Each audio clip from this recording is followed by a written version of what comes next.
Perkenalkan, nama saya Kezia Purawo dengan NIM 2202-4034. Saat ini saya akan menjelaskan materi 10, yaitu penerapan algoritma C4.5 dan data mining. Yang pertama adalah pendahuluan. Data mining adalah proses krusial dalam analisis data yang bertujuan mengekstrak informasi dan pola berharga dari kumpulan data besar. Dalam hal ini, algoritma C4.5 menjadi salah satu metode klasifikasi yang populer. Dikembangkan oleh Ross Quinlan, C4.5 membangun pohon keputusan yang memungkinkan pengguna membuat keputusan berdasarkan data secara terstruktur dan mudah dipahami. Algoritma ini mampu menangani atribut kontinu dan data yang hilang, menjadikannya relevan dalam berbagai aplikasi, mulai dari analisis risiko kredit hingga diagnosis medis. Dengan memahami cara kerja dan penerapan C4.5, organisasi dapat memanfaatkan data mining untuk meningkatkan pengambilan keputusan dan efisiensi operasional.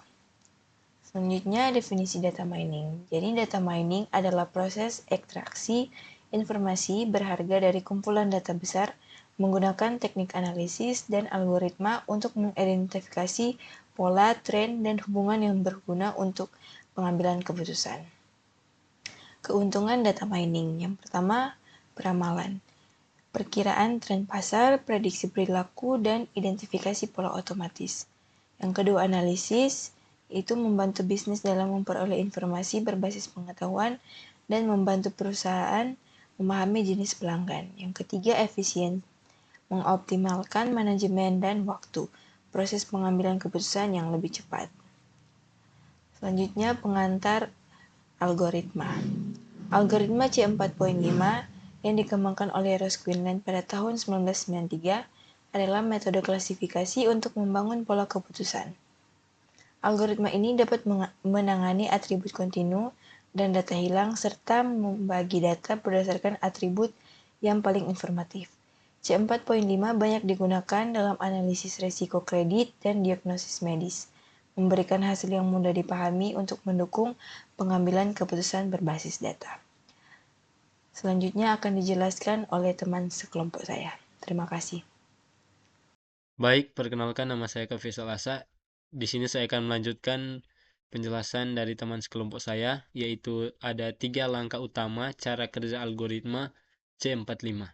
Di mana yang pertama itu ada hitung entropi dan informasi gain, di mana ukur ketidakpastian dataset dan tentukan atribut yang paling informatif. Kemudian yang kedua ada pilih atribut dan bagi dataset, di mana pilih atribut dengan informasi gain tertinggi sebagai simpul keputusan dan bagi dataset sesuai nilai atribut tersebut. Kemudian yang ketiga ada bangun pohon keputusan, di mana ulangi pembagian hingga kondisi terminasi terpenuhi, lalu buat pohon keputusan dari struktur yang dihasilkan. Kemudian kelebihan dan keterbatasan algoritma C4.5 atau C45, yaitu kelebihan algoritma C45 meliputi akurasi tinggi dan fleksibilitas dalam menangani data hilang serta berbagai jenis data, baik kontinu maupun diskret. Algoritma ini dilengkapi dengan mekanisme pruning otomatis yang mencegah overfitting, sehingga klasifikasi lebih dapat diandalkan. C4.5 juga memiliki atribut terbaik secara optimal untuk membentuk pohon keputusan yang efektif. Sedangkan keterbatasannya, algoritma ini rentan terhadap overfitting jika data sangat detail dan membutuhkan waktu serta memori yang cukup besar, terutama untuk dataset yang besar. C45 juga kurang optimal jika diterapkan pada big data dan memerlukan data dengan skala atribut yang serupa agar hasilnya tetap akurat. Kemudian kesimpulan, di mana algoritma C45 adalah alat efektif dalam data mining untuk klasifikasi, mampu menangani atribut kontinu dan data hilang dengan menghasilkan pohon keputusan yang mudah dipahami.